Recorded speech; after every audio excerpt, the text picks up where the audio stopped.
What's up, y'all? It's your girl Sakina, and I'm back with another review. This is my review for the Real Housewives of Potomac. This is season 8, episode 5. Be sure to check us out tonight for the Whether You Like It or Not panel at 8:15 Eastern Standard Time. It is hosted by yours truly, and we'll be discussing this episode. You know, we like to have a good time every time I'm hosting a panel, so definitely want to make sure that you are here.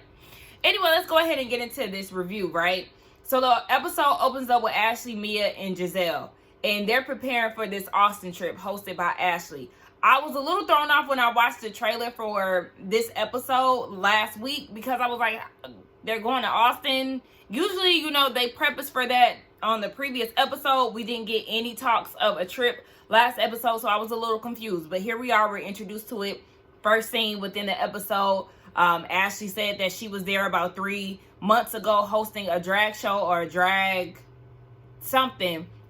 And she wanted to introduce the girls to it. I mean, good luck. You already know that a lot of the girls are at odds with each other, so I don't have high hopes for this, especially with them coming off of the pickleball debacle between Nneka and Wendy. So, yeah, we'll just see. Speaking of them, they get into the situation between the two of them. Now, Ashley is saying in her confessional, the reason why she isn't saying that Nneka is wrong in the situation is because of the way it was delivered. Nneka delivered it with such conviction, and she doesn't want to, you know, just throw it out there as a lie. I was confused when Ashley was saying that Nneka knew this information when she came to her housewarming. This whole timeline does not make sense. We know that Wendy and Nneka knew each other coming into it to some degree. They knew of each other. They have people in common. They introduced themselves as if they didn't know each other. Hey, how you doing? You know, pleasantries. And then Ashley delivered the news that Nneka, even though she lied, that Nneka was saying that Wendy's family is Osu. You know, she was trying to shade her with the PhD situation. You filled Wendy's head up with this information. You never once said, nor did Nneka ever say, that there was a shrine or any type of voodoo, whatever you want to say, involved in that. That was the aftermath to what you gave Wendy at your housewarming party. Like, what the hell? Like, y'all purposely trying to confuse the audience? I don't get it. And I don't care what anybody says. Ashley, going back, and I said this in the panel 2 weeks ago, Ashley going back and telling Wendy that she miscommunicated to Wendy what Nneka said, that was intentional. That was a cover your situation, because you know how it's going to come off, right? To the viewers, you already know they're going to eat you up. They're going to wear you out. So you stirred the pot. Let it sit for like 3 weeks, because according to Nneka, this happened when she told Robin about the whole shrine thing. That happened, what, 3 weeks ago or whatever? Or Ashley's housewarming happened 3 weeks ago. So you let it simmer. And then once this already got started, then you went back and told Wendy, oh my gosh, I misspoke. This is not the way that it was delivered, blah, blah, blah. But you've already started this mess between these two ladies to where families are involved, families are getting called, and alleged shrines are in the mix. So, Ashley, you're not clean in this. Regardless of whatever, you are the root of this problem. And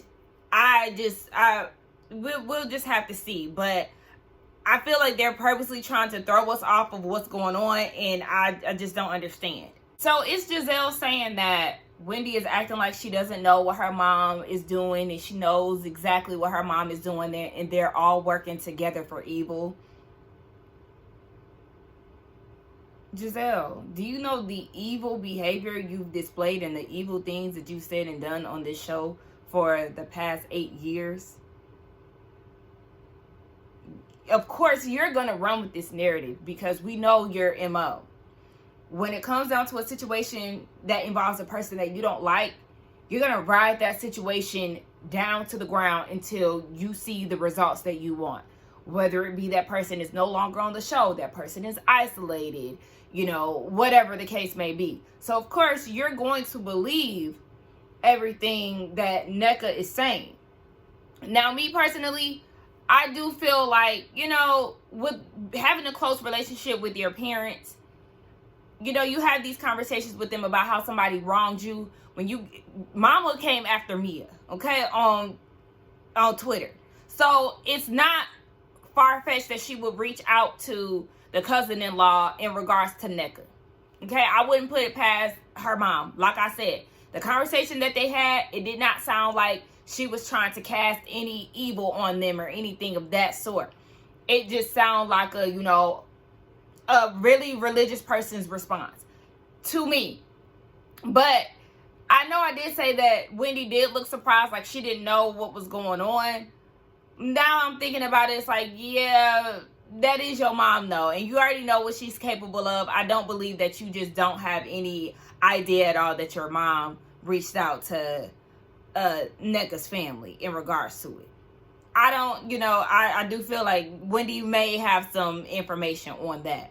I mean, then Giselle was like getting all excited about the men feuding and how Ike was getting all buck about the whole unfriending on Facebook. But then we see the Osefos, they're going out to dinner and they're recapping what happened the day before at the pickleball event. And Eddie said that, they went to school at different times. The production is asking Wendy, were they friends on Facebook? Wendy was like, it's a college campus. I don't know. My thing is, if y'all were friends on Facebook, that does not mean that y'all know each other. If y'all were in a class together, that does not mean that y'all know each other. Especially in those times back then, those years ago, you used to just follow people that had a familiar face. Whether it be college, high school, whatever. Anybody that had a familiar face that you knew, you were following them. Did you necessarily have any interactions or know them personally? No. But you know their face. Oh yeah, this is that guy that was in the, association with me. Let me follow him. It's nothing. But it does seem like there's some fog in between both stories when it comes down to Nneka's side and the Osefa side. I just feel like this whole thing is just getting blown out of proportion. So then we get Nneka and Ike, her husband. They're at the OBGYN. She's feeling pressured by her family to have a baby because in their culture, you get married, you pop out them babies. That wasn't in her plans. She didn't want to rush to do that, but now she's 35 and, she's not getting pregnant. So she's just trying to see what's going on. But girl, you drinking prenatals and chasing it with champagne, that's not going to help. But go off. They're recapping the day before. And Nneka is feeling like she wished that it didn't go the way that it did. She would rather step to the side with Wendy and they have the conversation privately because the shrine situation in Nigeria is a real thing. But she's just so open and honest about things. It just came out the way that it did because she didn't understand why Wendy was basically being fake. But to me, they both weren't being honest. Because when they asked, do you have a problem with each other? They both were like, no, I don't even know her to have a problem. They both had the same response. Y'all were not being honest. Wendy, you felt some type of way about the information that Ashley gave you. Nneka, you had an issue with the phone call that was made in regards to you. So y'all both weren't keeping it a buck and it unfolded the way that it did. Wendy feels like Nneka was purposely coming for her, possibly so, to, make her stamp on the show. She knows that the Green Eye Bandits don't like her and, that'll help her solidify her presence on this show. I don't know. But even still, that is why you have to raise an eyebrow to Nneka because the severity of the situation. Everybody doesn't understand what goes on with y'all's culture and what's taken lightly and what's not. Knowing that, this whole shrine situation is something very heavy, you should have taken Wendy to the side. But like I said, to solidify your spot here on this show and to please, the people that you want to be accepted by, you went ahead and came for Wendy. You sat down at that table and you were definitely ready to set it off. Now, I'm a little confused because the doctor came in and he was saying that the sperm count, the volume is low, but y'all are fine. And didn't he say 40% infertile? I'm confused because to me it sounds like Ike ain't really, delivering what he's supposed to in order to produce these children. But, men being men, they want to bond over, BS. And it seems like he was working in favor of Ike instead of telling him what he needs to do. Seems like he was gearing his attention to Nneka, telling her that she needs to continue with the prenatal vitamins for 6 months. They're Nigerian. It's fine. No, let's talk about what's going on in the inside. Not the fact that they're Nigerian. Let's talk about what measures they need to do to actually produce. Let's talk about diet. Let's talk about the fact that she's drinking champagne with her prenatals and she has a doctor as a husband at home who should be telling her not to do this. I don't know if he is telling her or not, but from what we've seen, it seems like her regular.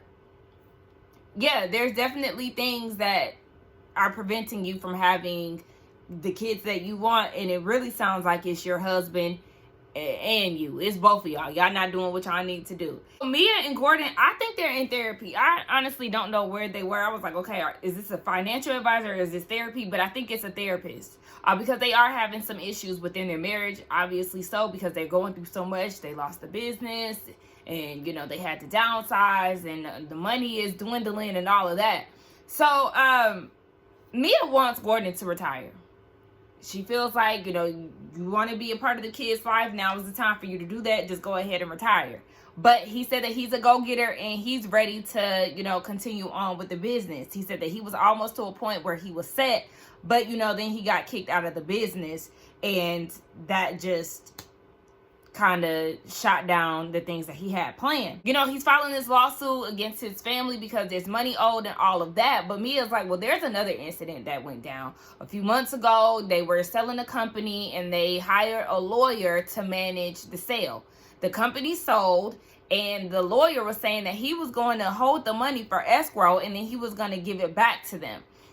They stopped hearing back from the lawyer, no calls, no nothing. So Gordon took legal action yet again. And the lawyer ended up getting disbarred and then he took his life. I said, oh my gosh. And that happened a few weeks ago in that scene. So it was very fresh. Mia's frustrated, all these legal actions and, there's tension between the families. She just wants him to quit, chasing after this thing and just let it be what it is. But he's still going at it. And he was like, but, I feel like this is what makes us a beautiful couple because of our differences. And the therapist is like, well, I mean, you looking at it as a strength, but that's not how she may view it in her eyes. And, he's convincing her that it's not about the money. Then what is it about? Y'all got a lot going on and it just seems like it's a continuation of stuff. She just wants all of it to be squashed and Gordon is going after what he wants. But I guess it's not working out too good now because now y'all headed for Splitsville. So it is what it is. I think I am a little bit confused with that though, because it seemed like Mia did want Gordon to work and she was upset by that. Obviously she is with him for the money. Now that the money is gone, you want him to just retire, but then what? Because he's not sitting on a stack of money like he was before. And the money is dried up at this point. You getting ghost. I mean, hey, if that's the reason why you marry him, then I understand. But which one is it? You want the money or you want retirement? I don't know if this was just for scene purposes, but I am a little confused. So the ladies are in Austin, but before they even get down south, at the airport, Wendy and Nneka, they're being cordial, having small talk and things, mingling with the rest of the ladies. So, I mean, we'll just see. Nneka said that she was going handle her like she does everybody else. She's going to be polite and all of that. Okay. So when they get down to Austin, they're all divided in 2 cars, and it's based off of their signs. I said, they ain't getting no water signs in here. None of y'all. You just got air and fire signs. Child, that's the reason why y'all can't never get along, because the flame is always heating up. Okay, you're airing the flame. You're making it bigger. But anyway. Yeah, they need a little bit of water. That was that fire out. Dang. But anyway, yeah, so it's awkward in the car with Candace, Robin, Wendy, and Mia because, Robin don't see it. or Candace don't see it for Robin, and you know Robin really ain't feeling Wendy and vice versa. So I mean there's that. And then in the other car you got Ashley, Nneka, Giselle, and Karen. And Giselle is asking Karen how she feels about Robin. Does she love her? Karen's like, no, I don't love her, but I do like her a lot. You know, at Ashley's house, I divided the pie with her. I put the other half in the freezer, but I'm going to take it out because I want it unthawed. Basically, I don't know what the hell she was talking about, but basically, it sounds like she was saying that she got some more stuff that she want to bring up to Robin, and she want Robin to tell the truth. So on this trip, she gonna ask her a series of questions, and we'll see what happens. Maybe that's the reason why she's gonna be sitting on the corner crying. Where Robin and I are concerned, not everyone agrees with it, but I do it. No, everyone I have a visual. So anyway, no, stupid ass pie. It's not a stupid ass pie. I'm not aware of this pie. So with Robin, I cut the pie in half mentally and put it in the freezer. So half of the pie is still in the freezer. She's saying half of you, how she feels about you is in the freezer. I don't know what she's talking about. Not moldy. Not moldy. Exactly. Oh man, it's not over. It's not over. Not over. It's not over. Come on, Bob. I realized my half of the pie that's in the refrigerator got 2 pieces now. Girl, what?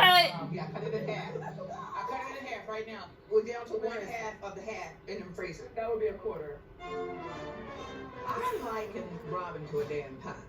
I bought it from Safeway, $2. With the truth is a lie. Robin's ass, she's on freeze. I'm gonna unthaw that pie when you tell the truth and confess your sins. I can't deal with this $2 pie from Safeway. Okay, you got Robin on ice because you feel like she not being truthful. So yes, I guess you know I was right. She still got some questions for Robin that she's holding out on. It just wasn't the time at Ashley's housewarming. Okay. So the ladies go out to the pool, and everybody looked good with the exception of Ashley and Giselle. I had no idea what they had on. Ashley looked a fool. Giselle looks like her typical. Now, Robin and Mia aren't there as of yet, but, you know, the remaining ladies are. Before Nneka got out there, Candace was asking what's going on with you and her, Wendy. And Wendy's response was that she just has no interest there. She doesn't know her from a can of paint. She feels like she said all that needed to be said. But at this point, Karen wants to know what's going on with Candace and Giselle. And Candace was like, I mean, I'm still here. She doesn't want to acknowledge me because, you know, otherwise she'll have to interact with me and she can't ice me out, basically. And Giselle's like, well, I've never said that. You already know what it is. You feel like if you don't talk to Candace or if you don't interact with a specific person, it's going to minimize their camera time. And, you know, they'll be iced out or fired from the show. So, baby, we already know how this formula works. Giselle, we already know your works. So then Giselle said that for the safety of her and her children, she basically doesn't interact with Candace.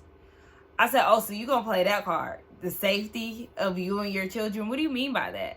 So I like the fact that Candace turned it around and was like, well, it was actually my bonus children and my husband, their mental state and all of that, whose safety was in jeopardy. Like, let's not forget that you made these accusations and tried to paint this picture about her husband, you know, harassing you or whatever the case may be. You tried to tarnish his reputation. So let's not talk about safety and all of this. Girl, you did that with Monique in The Bodyguard, and now you trying it again with Candace. Trying to use those words and those antics. You are a one-trick pony. So now all of a sudden, Giselle wants to play this victim role and say that Candace has said some very nasty things that affected her family, and speaking to her is going to be no good.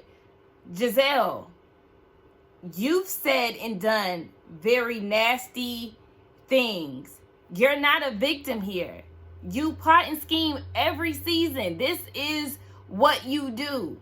So when it comes down to this victim thing and trying to act as if what Candace did wasn't a reaction to what you did, you're the one who tried to inflict pain, who tried to cause chaos and confusion within her marriage and everything else, just like you do in previous seasons. So nobody's buying this victim story that you're trying to sell. What really gets on my nerves about her, like I said in the previous review, is that she goes around and acts like she has an attitude with somebody for something that she started. You started with Candace. She finished it. You started with Wendy. She finished it. And all of a sudden, you're looking at them like, I don't want to talk to them. Baby, they don't want to talk to you. Like, understand that. You can't handle your opponents. Don't try to comfort somebody and then get mad because you got handled.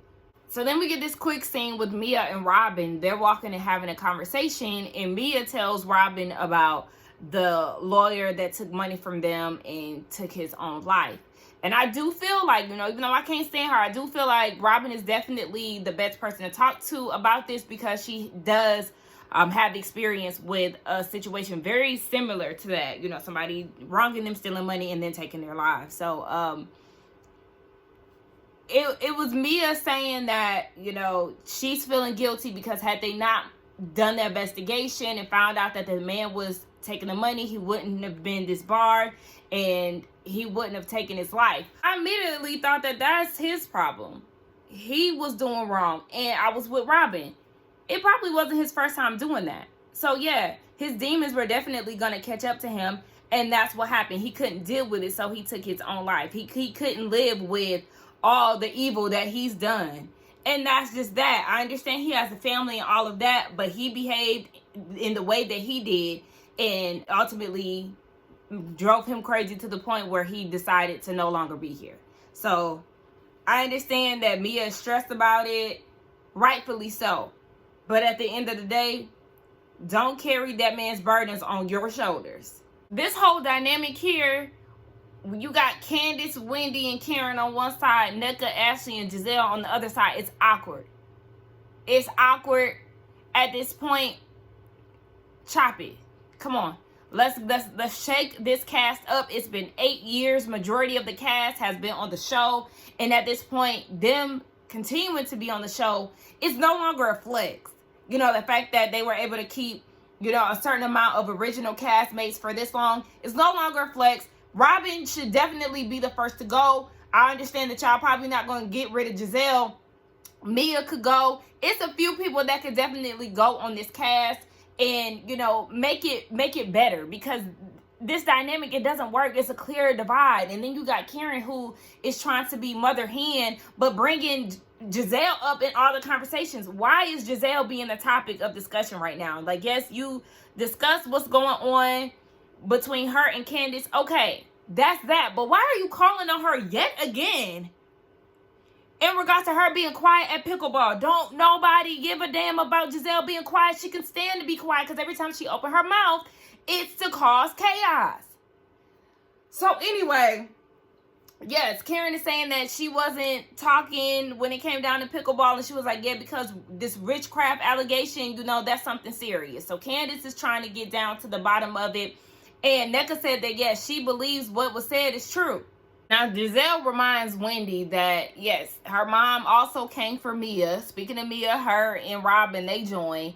And Wendy pulls out the tweet. She reiterates what her mama said to Mia. She said, ugly in the inside and out. She bombastic. All of this. All of this, okay? She was saying all of this stuff about Mia. Mia was like, oh, well, actually, I forgot about this, but thank you for reminding me. So as she's reading the tweet, she said that the mom mentioned Holy Ghost fire and thunder on Mia and Peter. I don't know nothing about this. I'm not super religious, okay? So I don't know. And then you also got to consider, yes, it's a different, this woman's from a different country. So, you know, it may be different practices. I don't know. Now, somebody said this about me, I would definitely think that it was, you know, a threat. I'm not gonna lie. So now Wendy is saying that what her mom said, it was actually about Ivy and Lebe, who was the cousin-in-law. You know, they were friends and they're no longer friends at this point. Their relationship has been very rocky on and off. And Nneka was like, girl, nice try. That is not the case. They don't have nothing to do with the cousins. Lebe called Ivy because Wendy was mad that Nneka was using her name, you know, and saying that she knows her in regards to, you know, get on the show or socialize with the ladies. So, I mean, now Wendy is claiming that Nneka does know who she is, but you just said, Wendy, in this setting that you don't know her from a can of paint, in which we do know that y'all know each other in some type of fashion. Y'all know of each other. I don't understand why y'all keep acting like y'all are total strangers. Y'all have people in common. I mean, come on now. Y'all were at events together. I'm sick of this. Robin, why, like, seriously, I know you don't like Wendy, but let's be serious here. You feel as if Wendy is jealous of Nneka.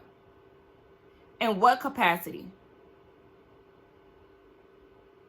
What capacity? Like, I would love to hear her reasoning as to why she thinks that Wendy is jealous of Nneka. And I'm not saying this to try to downplay Nneka in any way. They're both beautiful women. They're successful. They both have marriages. They're both educated. What is it that Wendy would be jealous of? But it's Nneka's age going from 35 to 40. Wendy is going out so bad. Wendy, I'm sorry. Nneka is slick eating Wendy up, and I can't believe it. I don't want to believe it, but I have to be real about the situation. Because at this point, everybody's confused, okay? They talking about phone records, everything, how long the conversation was, blah, blah, blah. Can't nobody keep up, okay? But Wendy, you tried to act like you didn't know Lebe, her sister's friend, who is Nneka's cousin-in-law. You know her to some capacity, but you trying to act like you don't know her at all, and that's just your sister's friend. And I mean, that could be the case, but I had a feeling she was full of it. And then Nneka went a step further and was like, oh, so you don't know her. But she was at your daughter's sipping see? You announced her at your sister's sipping see. And you know Bravo was there. And what they do? They pulled out that footage, that unseen footage. And when she thinks of a Nigerian woman and all that she emulates, she said Lebe. But you don't know her. Oh, it's not looking good for my sis. But you know what? You know, it just is what it is. We're going to have to talk about it during the panel. I know they're going to have a mouthful to say. Let's get down to these comments and talk, y'all. Again, don't forget to tune in today at 8:15 Eastern Standard Time for the Whether You Like It or Not panel. The show needs a shake-up, y'all. It needs a shake-up. The cast all together, it's no fun. It's no fun. Yes, you have those one-off situations where you laugh. You know, I was laughing a little bit when Bia was confused because I'm confused too. But other than that, the show is just not enjoyable anymore. Like, we're not getting mixes of, it's not a balance of fun and drama. It's just drama, drama, drama, drama, crazy accusations, drama, drama, drama. Where's the fun in that? Anyway, let's get down in the comments and talk. Don't forget to like, comment, and subscribe to my channel, and I will see y'all in the next one. Bye.